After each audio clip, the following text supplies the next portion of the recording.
Hello friends, मैं विकास आप सबका स्वागत करता हूं आप सबके अपने यूट्यूब चैनल वीसीएल एजुकेशन में।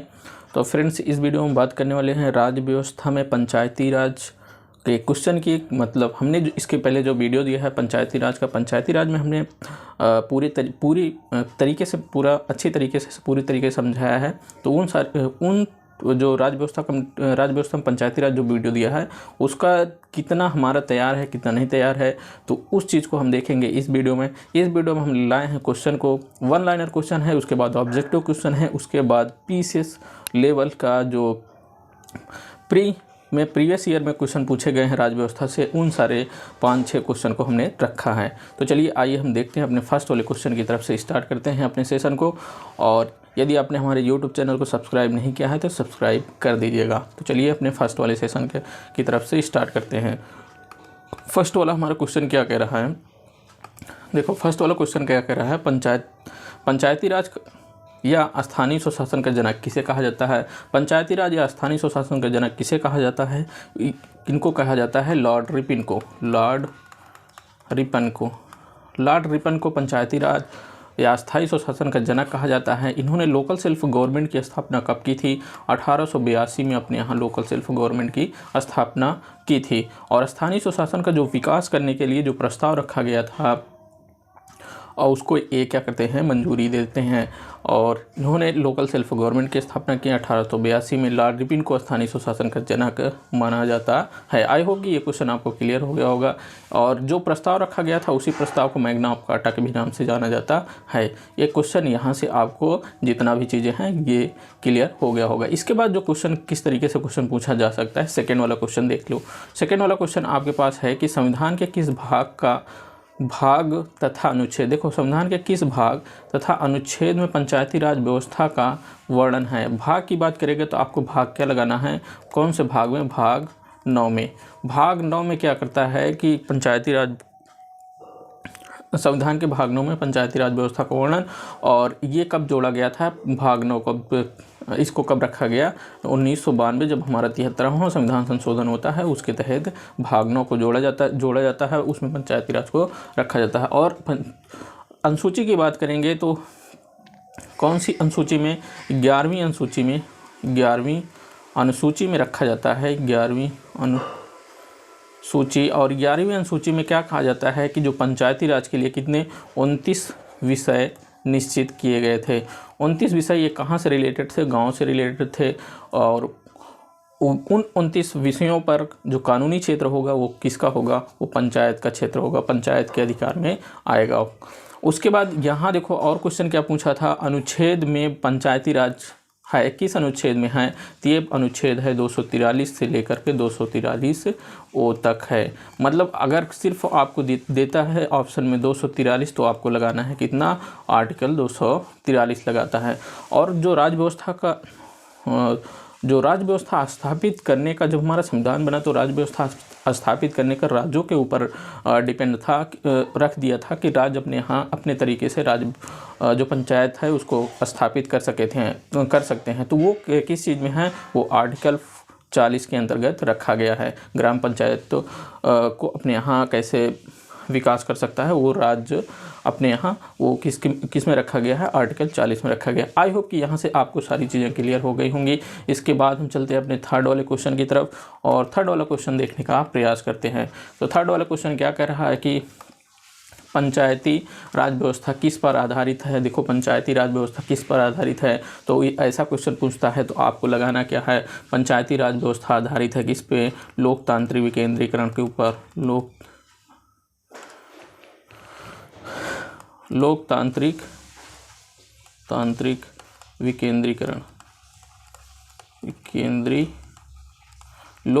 विकेंद्रीकरण के ऊपर आधारित है। और इसका जो शब्द, ये जो शब्द था वो किसने दिया था?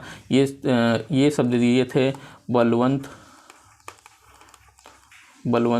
राय मेहता ने ये शब्द को दिया था। इस शब्द का मतलब क्या होता है? जो सत्ता है, सत्ता को स्थानीय लोगों में विभाजित किया जाए, ये कैसे विभाजन होगा?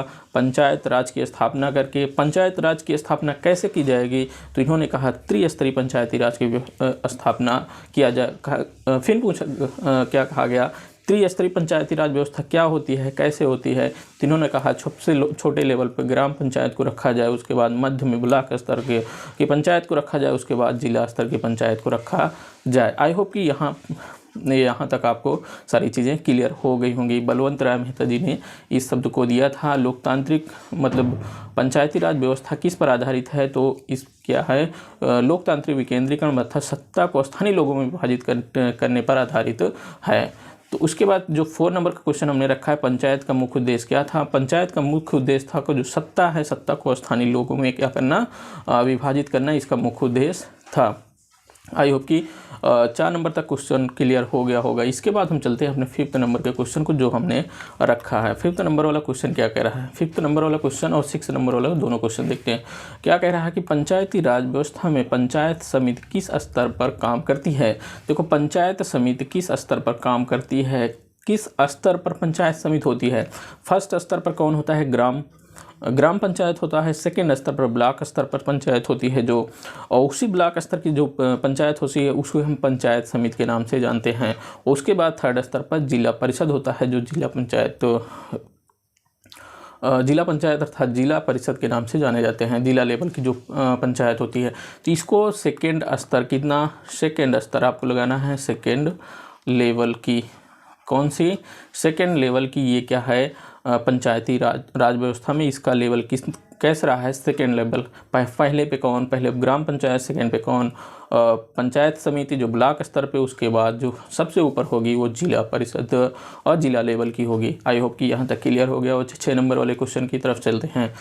किस संशोधन द्वारा पंचायती राज संस्थाओं को संवैधानिक दर्जा दिया गया? किस संशोधन द्वारा, अभी हमने ऊपर ही डिस्कस किया, किस संशोधन द्वारा पंचायती राज को संवैधानिक दर्जा दिया गया है? ये 1992 में जो संविधान संशोधन होता है, 73वां संविधान संशोधन, उसमें पंचायती राज को संवैधानिक दर्जा दिया जाता है। और ये इसका मतलब प्रभावी रूप से लागू कब होता है या प्रभाव में कब आता है? ये 24 अप्रैल 1993 को क्या होता है, इसको प्रभाव में भी आ जाता है। 24 अप्रैल लिख लो ऐसे, 24 अप्रैल को ये प्रभाव में भी आ जाता है। और जब जो पंचायती राज था वो संवैधानिक दर्जा किसके सरकार में मिली? तो ये ऐसा क्वेश्चन पूछता है तो आपको लगाना है क्या? नरसिम्हा राव की सरकार में पंचायती राज व्यवस्था को संवैधानिक दर्जा दिया गया। और इसका संवैधानिकरण की प्रक्रिया कौन शुरू किया, किस सरकार में शुरू होती है? वो 1986 में राजीव गांधी की सरकार जब होती है तो वहाँ से संवैधानिक प्रक्रिया इसकी चालू होती है। अच्छा, और क्या पूछ सकता है क्वेश्चन? आपको क्वेश्चन पूछ सकता है कि जो संवैधानिक पंचायती राज को संवैधानिक दर्जा दिया जाए, इसकी मांग कौन किया था? तो इसकी मांग सर्वप्रथम कौन किए थे? अशोक मेहता समिति ने की थी। आई होप कि ये सारी चीज़ें आपको क्लियर हो गया। और अशोक मेहता समिति से एक और याद आता है, तो अशोक मेहता समिति ने कौन सी सिफारिश की थी? उन्होंने कहा था पंचायती राज व्यवस्था को 2 स्तरीय ना करके 3 स्तरीय ना करके 2 स्तरीय किया जाए, एक जिला लेवल पर और एक पंचायत मंडल के नाम से जाना, पंचायत मंडल होनी चाहिए। पंचायत मंडल में क्या होना चाहिए कि जो एक या एक से अधिक जो गांव हों उनका गांव का समूह होना चाहिए, वो पंचायत मंडल के अंतर्गत आना चाहिए। आई होप कि ये सारी चीज़ें आपको क्लियर हो गई होंगी। इसके बाद हम चलते हैं 7 नंबर के क्वेश्चन में। यहाँ पे आप देख लेंगे कि आपका पंचायती राज कितने तरीके से तैयार हैं। इसके बाद हम ऑप्शनल क्वेश्चन को भी रखे हैं, उसमें भी आप अपने को आजमा सकते हैं। और PCS लेवल का जो प्रीवियस ईयर क्वेश्चन है उसको भी रखे हैं। देखो 7 नंबर का क्वेश्चन क्या है? पंचायती राज का चुनाव कौन कराता है? पंचायती राज का चुनाव कौन कराता है? तो हमने बताया था पंचायती राज का चुनाव राज्य निर्वाचन आयोग जो होता है वो करवाता है। पंचायती राज का चुनाव कौन करवाता है? राज्य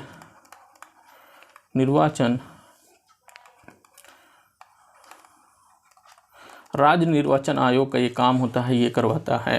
राज्य निर्वाचन आयोग जो राज्य का चुनाव आयोग होता है जो मुख्य चुनाव आयोग होता है राज्य का, इसकी नियुक्ति कौन करता है? उसकी नियुक्ति कौन करता है? राज्यपाल करता है। आई होप कि यहाँ से आपको भी क्वेश्चन क्लियर हो गया होगा। 8 नंबर वाला क्वेश्चन क्या कहता है? सर्वप्रथम पंचायती राज व्यवस्था कहाँ लागू की गई थी? इन्होंने क्या कहा? सर्वप्रथम पंचायती राज व्यवस्था कहाँ लागू की गई थी? हमने बताया कि आपको बलवंत राय समिति जो थी वो कब? जनवरी 1957 में गठित की गई थी और इन्होंने नवंबर 1957 में अपनी रिपोर्ट को सबमिट किया।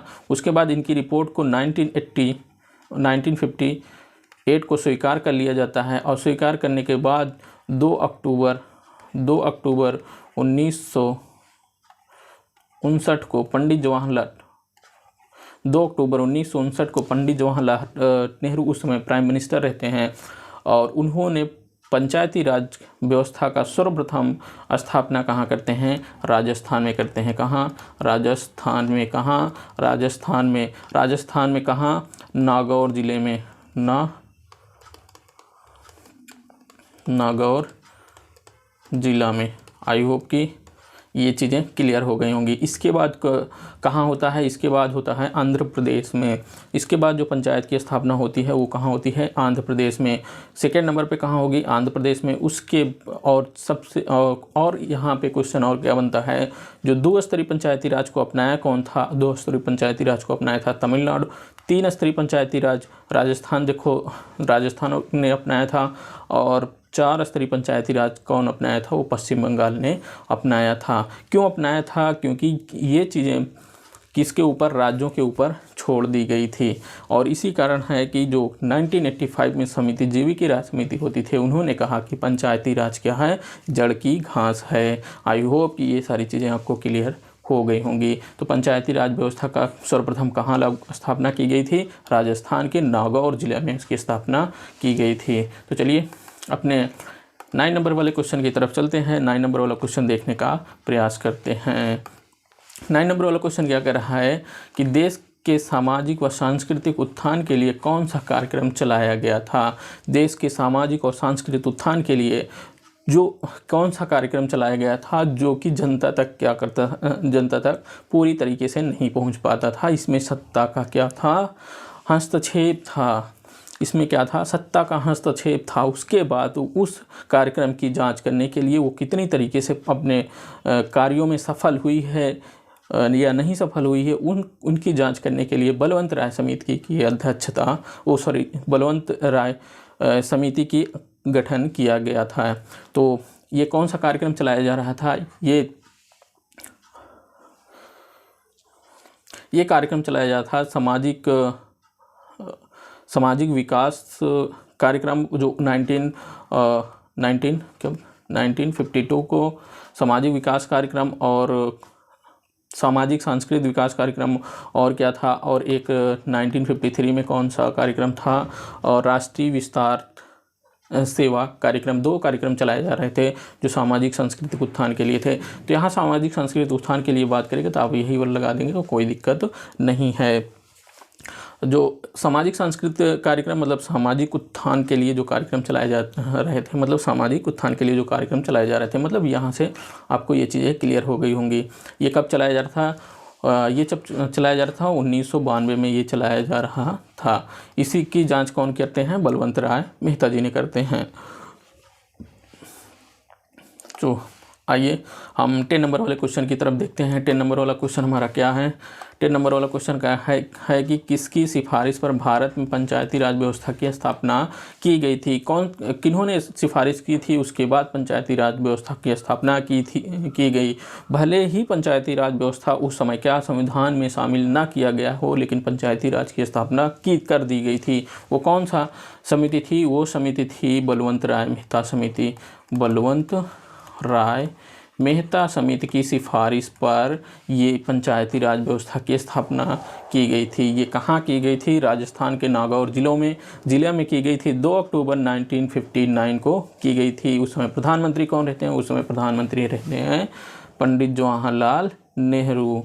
उसके बाद चलिए अपने 11 नंबर वाले क्वेश्चन की तरफ देखते हैं। 11 नंबर वाला क्वेश्चन क्या कह रहा है? 11 नंबर वाला क्वेश्चन कह रहा है पंचायती राज की सबसे छोटी इकाई क्या है। सबसे छोटी इकाई क्या है। हमारे संविधान में जब शामिल किया गया तो पंचायती राज को कितने तरीके से रखा गया, कितने स्तर पर रखा गया, 3 स्तर पर रखा गया। वो 3 स्तर कहाँ से शुरू होते हैं। फर्स्ट नंबर पर होता है ग्राम पंचायत और सेकेंड स्तर पर जो ब्लॉक स्तर पर होती है। और सबसे छोटी इकाई की बात करता है तो आपके सबसे छोटी इकाई कौन होगी, ग्राम पंचायत सबसे छोटी इकाई होगी। इसके ऊपर कौन सी होगी, इसके ऊपर होगी ब्लॉक स्तर की पंचायत समिति होगी। ब्लॉक स्तर पे कौन पंचायत होगी, पंचायत समिति होगी। इसके बाद क्या होती है, जिला लेवल की कौन होगी, जिला परिषद होगी। सबसे ऊपर कौन होगा, जिला लेवल का जो पंचायत समिति होगी वो सबसे ऊपर होगी। सेकेंड नंबर पर ब्लॉक स्तर की पंचायत समिति होगी। और उसके बाद फर्स्ट नंबर पर कौन होगी, सबसे नीचे जो होगी ग्राम स्तर पर अर्थात ग्राम पंचायत वाली होगी। सबसे छोटी इकाई क्या है, ग्राम स्तर की जो पंचायत होती है वो सबसे छोटी इकाई है। और आई होप कि यहाँ तक आपको क्लियर हो गया। आपको ग्राम पंचायत में ही आपको जो लोकतंत्र है पूरी तरीके से आपको अच्छी तरीके से देखने को कहाँ मिलेगा, ग्राम पंचायत में ही लोकतंत्र आपको प्रत्यक्ष रूप से देखने को मिलेगा। आई होप कि यहाँ तक आपको क्लियर हो गया होगा। अब 12 नंबर वाले क्वेश्चन में चलते हैं। क्या कर रहा है, पंचायती राज संस्था का कार्यकाल कितना होता है। तो पंचायती राज संस्था का कार्यकाल कितना होता है, 5 वर्ष का कार्यकाल होता है। 5 वर्ष के बाद इनका क्या हो जाएगा, पुनः चुनाव कराया जाएगा। उसके बाद क्या होता है कि मान लेते हैं इनका और इसमें क्वेश्चन क्या बनता है, क्या पंचायत 5 वर्ष के पहले भी भंग हो सकती है। बिल्कुल पहले भी भंग हो सकती है, 5 वर्ष से पंचायत पहले भी भंग हो सकती है। अच्छा, पहले भंग हो जाएगी तब क्या किया जाएगा, अगर 5 वर्ष से पहले अगर भंग होती है, 5 वर्ष से पहले भंग होती है तो क्या किया जाएगा, 6 महीने के अंदर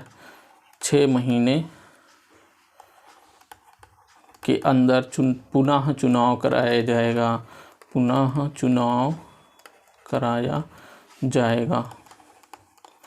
और ये 6 महीने के अंदर पुनः चुनाव कराया जाएगा। और यदि अगला पंचवर्षीय वाला चुनाव मतलब 5 महीने, अगर ये अगला चुनाव जो है वो 6 महीने से कम का समय है तब वहाँ पुनः चुनाव नहीं कराया जाएगा। जो वैकेंट है, मतलब हमारे कहने का मतलब, यहाँ से फिर से देख लो, पहले इसको क्वेश्चन को समझ लो। पंचायती राज संस्था का कार्यकाल कितना होता है, पंचायती राज संस्था का कार्यकाल 5 वर्ष के लिए होता है। 5 वर्ष के लिए बाद फिर पंचायत का गठन करने के लिए क्या होता है, पुनः चुनाव, प्रत्यक्ष रूप से पुनः चुनाव कराया जाता है। और फिर यदि पंचायत 5 वर्ष से पहले भंग कर दी गई है तो 5 वर्ष से पहले भंग हो गई तो 6 महीने के अंदर वहाँ पुनः चुनाव करा करके फिर क्या किया जाता है, पंचायत का गठन किया जाता है। यदि मान लेते हैं अगर 5 वर्ष से पहले भंग होती है, लेकिन जो पुनः चुनाव, जो अगली पंचवर्षीय का चुनाव आने वाला है वो 5 वर्ष से कम है, जो 6 महीने से कम का समय बचा हुआ है तो उसमें पंचायत का पुनः चुनाव नहीं कराया जाता है, जो वैकेंट है। तो इसमें क्या किया जाता है, जैसे ये पंचायत 5 वर्ष का इनका कार्यकाल है, इन्होंने कितना कार्यकाल अपना कंप्लीट किया है, 4 वर्ष 8 महीने मान लेते हैं कार्यकाल इसने कंप्लीट किया है। तो 8 4 12 अर्थात 4 महीने का जो समय बचेगा, तो इसमें क्या करोगे, पुनः चुनाव कराया जाएगा, बिल्कुल नहीं कराया जाएगा। ये चुनाव कब जाके होगा, जो अगली पंचवर्षीय आने वाली है, अर्थात 5 साल बाद जो अगली पंचवर्षीय आएगी उसमें चुनाव कराया जाएगा। मतलब जो 4 महीने की ग्राम पंचायत होगी वो कौन कार्य करेगा, एक गठित पंचायत होती है वो कार्य करता है, कौन, गठित पंचायत कार्य करेगी।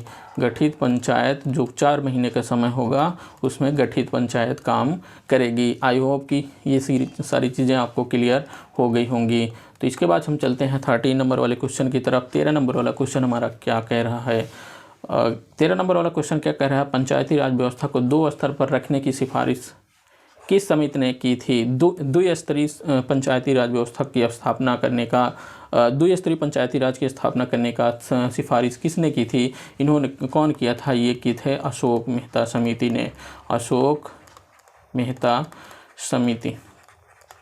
अशोक मेहता समिति ने द्विस्तरीय पंचायती राज व्यवस्था की स्थापना की थी और स्थापित करने की सिफारिश की थी। और ये 2 स्तरीय पंचायती के किस लेवल पर होनी चाहिए थी? एक जिला लेवल पर, एक जिला लेवल पर, एक मंडल पंचायत होनी चाहिए, मंडल पंचायत। और इस मंडल पंचायत में क्या होना चाहिए? 15,000 से 20,000 जनसंख्या वाले गांव हों, इसमें क्या हों? शामिल होने चाहिए, इसके अंडर में आने चाहिए। और इन्होंने क्या कहा? जिला को मुख्य बिंदु माना। जो सत्ता का जो था स्थानीय लोगों में विभाजित करना, वो जिला लेवल को मुख्य माना। और ये जिला क्या होगा? ये राज्य से नीचे होगा। क्या? राज्य से नीचे होगा। आई होप कि ये चीज़ें क्लियर हो गई होगी। और अशोक मेहता दिसंबर 1977 को इसका गठन हुआ था। और 1978 को क्या किया जाता है? इन्होंने अपनी रिपोर्ट को सबमिट की थी, अपनी रिपोर्ट सौंपी थी। और पहली बार पंचायती राज को संविधान में शामिल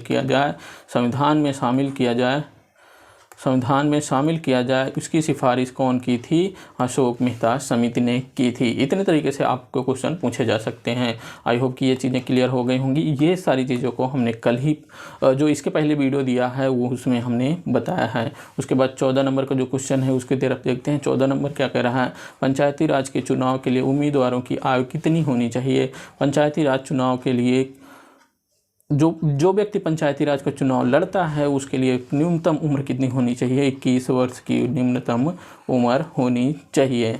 उसके बाद क्या कह रहा है? 15 नंबर का क्वेश्चन, राष्ट्रीय पंचायती राज दिवस कब मनाया जाता है? राष्ट्रीय पंचायती राज दिवस मनाया जाता है 24 अप्रैल को मनाया जाता है। क्यों मनाया जाता है? क्योंकि 24 अप्रैल 1992 को क्या किया गया था? 24 अप्रैल 1993 को पंचायत क्या थी? प्रभाव रूप में आ गई थी। उसके बाद 16 नंबर का क्वेश्चन देख लो। पंचायत का मुख्य कार्य कितने हैं? पंचायत के मुख्य कार्य कितने हैं? तो हम बताए थे कितने, इसके पहले ही बताए थे कि 11वीं अनुसूची में क्या किया गया है? इनके पंचायत के कितने कार्य तय किए गए हैं? 29 विषय तय किए गए हैं। 29 विषय मतलब 29 कार्य क्या होंगे? 29 कार्यों पर क्या होगी? पंचायत काम कर सकती है। कितने कार्यों पर? 29 कार्यों पर पंचायत काम कर सकती है। और ये 29 कार्य कहाँ से रिलेटेड होंगे? ये गाँव स्तर, कृषि, पुलिया, गरीबों का उन्मूलन, प्राथमिक शिक्षा, प्राथमिक चिकित्सा, ये सारी चीज़ें, और नदियों जो सिंचाई की व्यवस्था, पानी की व्यवस्था, ये सारी चीज़ें व्यवस्था किसके अंतर्गत आती हैं? पंचायत कर के अंतर्गत ही आती हैं। इन सबको जोड़कर 29 विषय रखे गए हैं। आई होप कि यहाँ तक आप सबको क्लियर हो गया होगा। इसके बाद हम चलते हैं जो 70 नंबर वाला क्वेश्चन है उनको देखते हैं। 70 नंबर वाला क्वेश्चन क्या कह रहा है? कह रहा है कि किसी सरकार के रहते संविधान में पंचायती राज को स्थान मिला। किसकी यहाँ था? किसकी सरकार के रहते किसकी सरकार में पंचायती राज को संवैधानिक दर्जा दिया गया था? हमने ऊपर बताया डिस्क्राइब करते हुए कि नरसिम्हा राव की सरकार जो थी उनके समय में पंचायती राज को संवैधानिक दर्जा दिया गया। पीवी नरसिम्हा राव की सरकार में क्या किया गया था? संवैधानिक दर्जा दिया गया था पंचायती राज को। आई होप यहाँ से क्लियर हो गया। अब देखो ऑप्शनल नंबर का क्वेश्चन है। इसके बाद 18 नंबर का जो ऑप्शनल नंबर का क्वेश्चन है उसको देखने का प्रयास करते हैं। तो पंचायत में कितने स्तरीय पंचायती राज की स्थापना की बात की गई है? मतलब पंचायती राज की कितने स्तर होने चाहिए? पंचायत के कितने स्तर होने चाहिए? पंचायत 3 स्तर होने चाहिए। कौन? ग्राम स्तर, ब्लॉक स्तर और जिला स्तर। सबसे छोटी पंचायत कौन होगी? ग्राम स्तर की पंचायत होगी। आई होप कि यहाँ तक आपको क्लियर हो गया। और उसके बाद इसमें देखो, इसमें क्या कह रहा है? 19 नंबर वाला क्वेश्चन, निम्न में कौन सा कथन सही नहीं है? निम्न में से कौन सा कथन सही नहीं है? यदि आपको पंचायती राज को अच्छे तरीके से वीडियो देखे होंगे तो आप इसमें से बढ़िया से क्लियर कर सकते हैं कौन सा सही नहीं है। तो ये क्या कह रहा है? फर्स्ट वाला देखते हैं। तो भारत में पंचायती राज की स्थापना जवाहरलाल नेहरू ने की थी। बिल्कुल 2 अक्टूबर 1959 को 2 अक्टूबर 1959 के राजस्थान के नागौर जिलों में पंडित जवाहरलाल नेहरू ने कितने पंचायती राज की स्थापना की थी? किसकी सिफारिश पर? बलवंत राय मेहता की सिफारिश पर किया गया था। और कितने स्तरीय पंचायती राज व्यवस्था की स्थापना की गई थी? त्रिस्तरीय पंचायती राज व्यवस्था की स्थापना की गई थी। खा नंबर क्या कहता है कि मध्य प्रदेश में सबसे पहले पंचायती राज की स्थापना की गई। चलो इसको छोड़ देते हैं, गलत। ये दूसरे नंबर पे यही वाला क्वेश्चन आपका क्या हो जाता है? गलत। यही वाला ऑप्शन आपका गलत हो जाता है। मध्य प्रदेश में जो है, मध्य प्रदेश अर्थात एमपी में सबसे पहले पंचायती राज की व्यवस्था की स्थापना की गई थी। गलत। हमने ऊपर ही बताया दिया बलवंत राय समिति ने सिफारिश की थी, तो उसकी सिफारिश कब 1958 को स्वीकार कर ली जाती है और 2 अक्टूबर 1959 को पंडित जवाहरलाल नेहरू ने पहली बार राजस्थान के नागौर जिलों में उसकी स्थापना करते हैं। और देख लेते हैं, इसका मतलब ये क्वेश्चन गलत हो गया, तो इसका मतलब यही वाला ऑप्शन गलत था। ये देख लो यहाँ से। और लेकिन और आगे पढ़ के देख लेते हैं। 73वां संविधान संशोधन 1992 को हुआ था। बिल्कुल 73वां संविधान संशोधन 1992 को हुआ था। तो तमिलनाडु ने 2 स्तरीय पद्धति अपनाई थी। बिल्कुल, तमिलनाडु ने 2 स्तरीय पंचायती राज को अपनाया था। पश्चिम बंगाल ने 4 स्तरीय पंचायती राज को अपनाया था। और वहीं पे बात करें, राजस्थान ने 3 स्तरीय पंचायती राज को अपनाया था। आई होप कि यहाँ तक आपको सारी चीज़ें क्लियर हो गई होंगी। क्वेश्चन के अकॉर्डिंग आपको यही वाला ऑप्शन क्या हो जाता है? सही हो जाता है क्वेश्चन के अकॉर्डिंग। आई होप कि ये सारी चीज़ें आपको क्लियर हो गई होंगी। इसके बाद हम चलते हैं 20 नंबर का जो क्वेश्चन हमने लिया है। 20 नंबर का क्वेश्चन क्या है? निम्न में से किस अनुच्छेद का संबंध पंचायती राज से है? ऊपर हमने डिस्क्राइब कर दिया है कि अनुच्छेद 243 क्या है? पंचायती राज से संबंधित है। इसलिए इसमें समय वेस्ट नहीं करते हैं, क्योंकि ऊपर हमने डिस्क्राइब। तो गाइज हमने 20 नंबर तक क्वेश्चन को देख लिया है। उसके बाद हम चलते हैं 21 नंबर वाले सेशन की तरफ। 21 नंबर वाला क्वेश्चन क्या कह रहा है? 21 नंबर वाला क्वेश्चन कह रहा है कि भारत में पंचायती राज व्यवस्था लाने के पीछे मुख्य उद्देश्य क्या था? हमने ऊपर ही इसका डिस्कस कर चुका है। इसका पंचायती राज व्यवस्था का मुख्य उद्देश्य क्या था लाने का? तो ऑप्शन की तरफ चलते हैं। फर्स्ट ऑप्शन की तरफ क्या चलते हैं? ऑप्शन पहला क्या कर? राजनीतिक अपराधीकरण को रोकना। बिल्कुल नहीं। पहली बात तो हम बता देते कि ऊपर डिस्कस क्या किए हैं कि जो पंचायती राज व्यवस्था का लाने का उद्देश्य था कि जो स्थानीय लोग हैं उनका क्या हो, शासन सत्ता में क्या हो, भागीदारी होना चाहिए। मतलब जो शासन सत्ता थी एक जैसे सेंट्रलाइज हो गई थी, इसे डिसेंट्रलाइज करने की प्रक्रिया होनी चाहिए। किसके? पंचायती राज के थ्रू। पंचायती राज के थ्रू ऐसा इनका प्रस्ताव था, लाने का यही प्रस्ताव था, यही उद्देश्य था, मुख्य उद्देश्य। मतलब जैसे कि यहाँ पे स्थान है, यहाँ पे ग्रामीण स्तर है, या यहाँ पे जो स्थानीय लोग हैं इनकी जो आवश्यकता है, जो चीज़ ज़रूरत है, यहीं के लोग को अगर इसको निराकरण करने के लिए दे दिया जाए तो ये अच्छी तरीके से कर सकेंगे। किनकी अपेक्षा? जो सेंटर में बैठे हैं इनकी अपेक्षा। मतलब ये इनसे ज़्यादा जो वहाँ स्थान पे लोग होंगे उनको इससे मतलब अच्छी तरीके से अवगत रहेंगे कि हाँ इन्हें क्या ज़रूरत है, क्या आवश्यकता है, क्या चीज़ें निराकरण के लिए करना चाहिए। तो ये था पंचायती राज व्यवस्था का लाने का उद्देश्य था। और फिर क्या कह रहा है? गांव के विकास करना। सेकेंड वाला ऑप्शन क्या कह रहा है? गांव का विकास करना। बिल्कुल नहीं। गांव का विकास करने के लिए पहले ही प्रोग्राम चालू कर दिए गए थे। इसके बाद क्या कह रहा है? वाला सत्ता का विकेंद्रीकरण कर जनमानस को राजनीति से जोड़ना। बिल्कुल, जनमानस अर्थात जो स्थानीय लोग हों उनको राजनीति से जोड़ना था। राजनीति मतलब सत्ता से जोड़ना था। जो सब ऐसा बलवंत राय जी ने क्यों कहा? बलवंत राय जी ने देखा कि जो जनता के लिए कार्यक्रम चलाए जा रहे थे वो पूरी तरीके से अपने कार्यों में, अपने उद्देश्यों में सफल नहीं हो पा रहे थे। क्यों नहीं हो पा रहे थे? क्योंकि जो सत्ता थी उसमें बहुत ज़्यादा हस्तक्षेप था। इसलिए उन्होंने कहा कि ये चीज़ें क्या हो, ग्रामीण स्तर के लोगों को इनका अधिकार दे दिया जाए। उसके बाद घ वाला ऑप्शन क्या कह रहा है कि खर्चा में कमी करना, चुनाव के खर्चा में कमी करना। ये भी गलत हो जाता है, ये भी गलत हो जाता है। क्वेश्चन के अकॉर्डिंग आपका ऑप्शन कौन सा हो जाता है? ग वाला ऑप्शन आपका सही हो जाता है। इसके बाद हम चलते हैं अगले नेक्स्ट नंबर वाले क्वेश्चन की तरफ। नेक्स्ट नंबर वाला जो क्वेश्चन है हमारा वो क्या कह रहा है? नेक्स्ट नंबर वाला क्वेश्चन क्या कह रहा है? ग्रामीण सभा के संबंध, ग्रामीण जो है ग्रामीण सभा का संबंध, ग्रामीण सभा के संबंध में कौन सा कथन सही नहीं है? ग्रामीण सभा के संबंध में कौन सा कथन सही नहीं है? तो ग्राम सभा में ग्राम स्तर पर गठित पंचायत क्षेत्र में निर्वाचित सूची में पंजीकृत व्यक्ति। अगर आपने हमारे पंचायती राज सेशन को पूरी तरीके से देखा होगा तो इसमें जो भी इस क्वेश्चन को आप कर सकते हैं, मतलब आप इस क्वेश्चन को कर सकते हैं, अन्यथा अगर सही से नहीं देखा है तो मुश्किल हो सकता है आप कर सके। तो इसमें क्या कहा, ग्राम सभा के संबंध में कौन सा कथन सही नहीं है। ग्राम सभा में गांव स्तर पर गठित पंचायत होती है। बिल्कुल, ग्राम सभा क्या होती है, गांव स्तर पर गठित पंचायत होती है और गठित पंचायत क्षेत्र होता है और निर्वाचन सूची में पंजीकृत व्यक्ति होते हैं। और जो ग्राम सभा में होते हैं, ग्राम सभा के अंतर्गत जो निर्वाचन सूची में व्यक्ति होते हैं उनके द्वारा क्या होती है, ग्राम सभा गठित की जाती है। तो ये वाला ऑप्शन क्या हो जाता है, सही हो जाता है।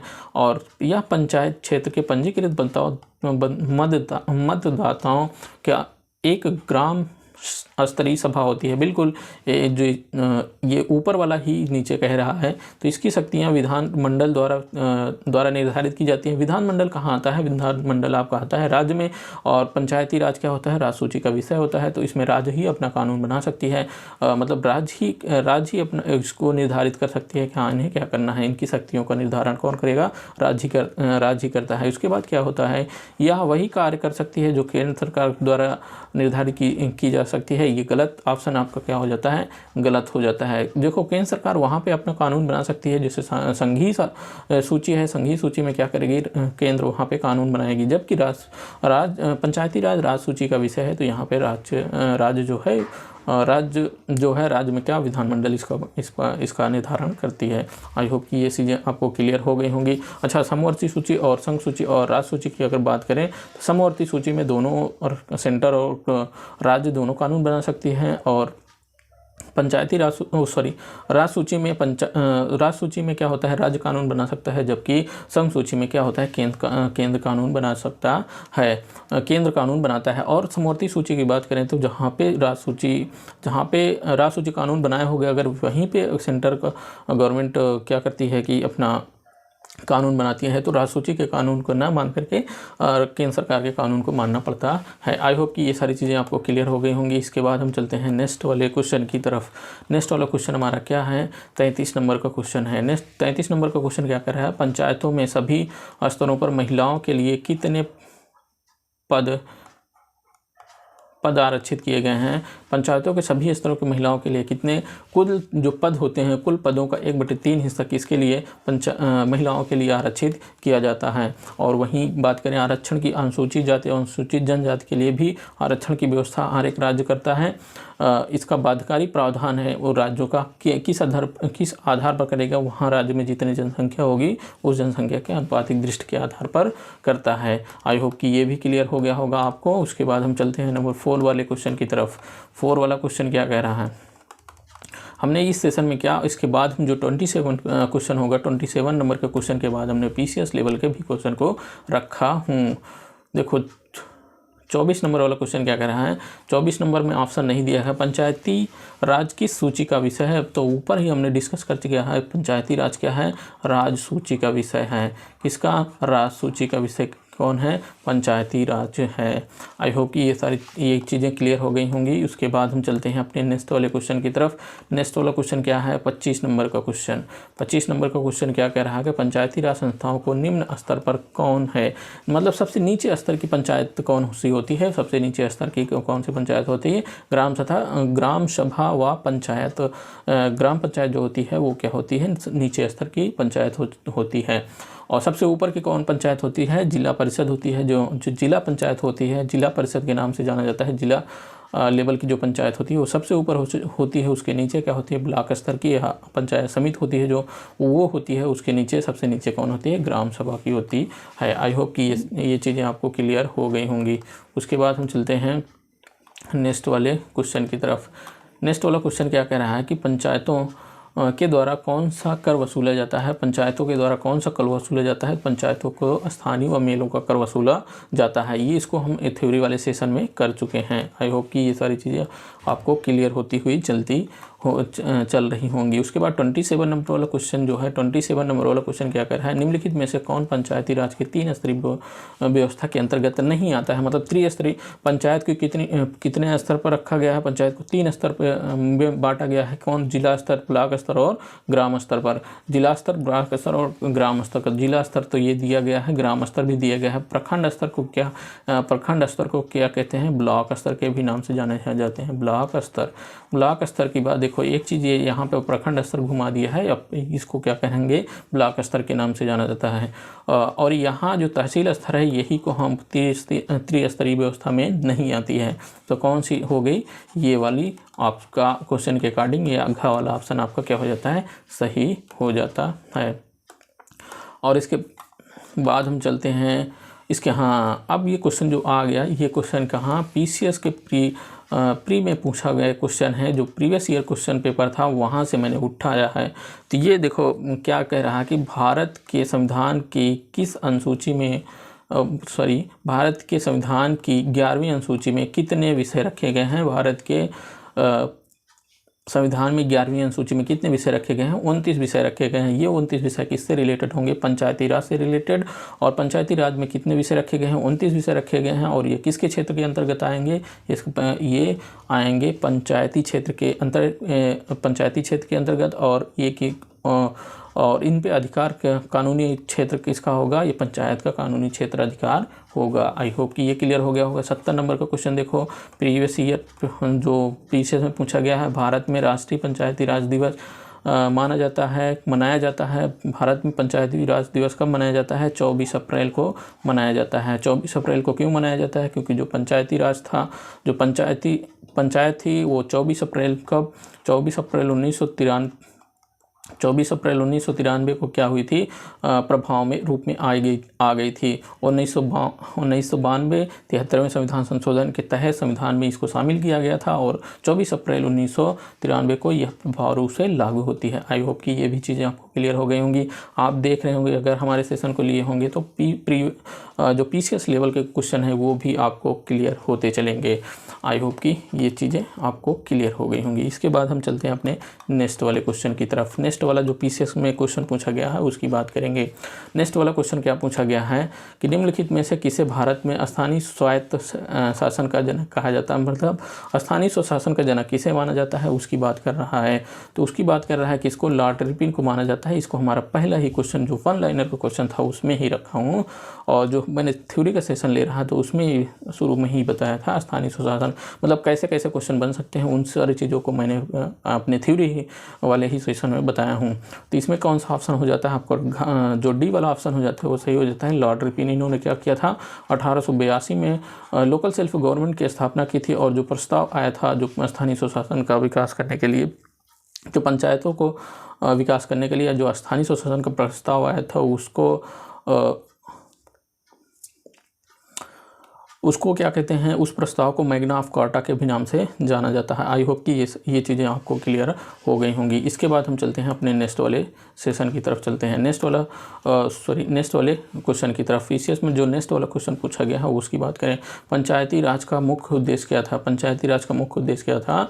हमने क्या कहा, पंचायती राज को स्थापित करने का मुख्य उद्देश्य था कि जो सत्ता है सत्ता को स्थानीय लोगों में क्या किया जाए, विभाजित किया जाए। तो इसमें क्या है कि रोजगार को बढ़ाना ये भी गलत हो जाता है। कृषि उत्पादन को बढ़ाना ये भी गलत हो जाता है। लोगों को विकासमूलक प्रशासन में भागीदारी योग्य बनाना, लोगों के राजनीतिक जागरूकता को बढ़ाना, राजनीतिक जागरूकता नहीं, इसमें लोगों को विकास मूलक प्रशासन में भागीदारी को बनाना था। तो इसका मुख्य उद्देश्य क्या था, जो लोग थे लोगों को क्या हो जो पंचायती राज के थ्रू उसमें जो प्रशासन है उसमें उनकी भागीदारी को सुनिश्चित करना था। इसका मुख्य उद्देश्य था पंचायती राज का। आई होप ये सारी चीज़ें आपको क्लियर हो गई होंगी। इसके बाद हम चलेंगे नेक्स्ट क्वेश्चन हो गया है ख़त्म। तो आई होप कि ये सारी चीज़ें आपको क्या हो गई होंगी, क्लियर हो गई होंगी। तो क्या हो गई होंगी, आपको सारी चीज़ें क्लियर हो गई होंगी। यदि आप हमारे इस सेशन को देख रहे हैं तो अगर पिछले वाले सेशन थ्योरी वाले सेशन को नहीं देखा है तो थ्योरी सेशन जरूर देखिएगा। थ्योरी सेशन देखने के बाद इन सारे क्वेश्चन को करेंगे तो आपको आसानी तरीके से क्लियर हो जाएंगे। आई होप कि ये सेशन आपको बहुत ही पसंद आया होगा। इसके बाद हम फिर पॉलिटी का एक नया सेशन लेकर आएंगे। उस पॉलिटी के नए सेशन में आपका क्या होगा कि हम नए सेशन में आपको करेंगे जो राष्ट्रपति से रिलेटेड है, राष्ट्रपति वाला पार्ट लेकर आने वाले हैं। तो इस सेशन में इतना ही, अगले सेशन में फिर मिलेंगे 1 या 2 दिन बाद। तो चलिए इस सेशन में इतना ही, अगले सेशन में फिर मिलेंगे। तब तक के लिए जय हिंद।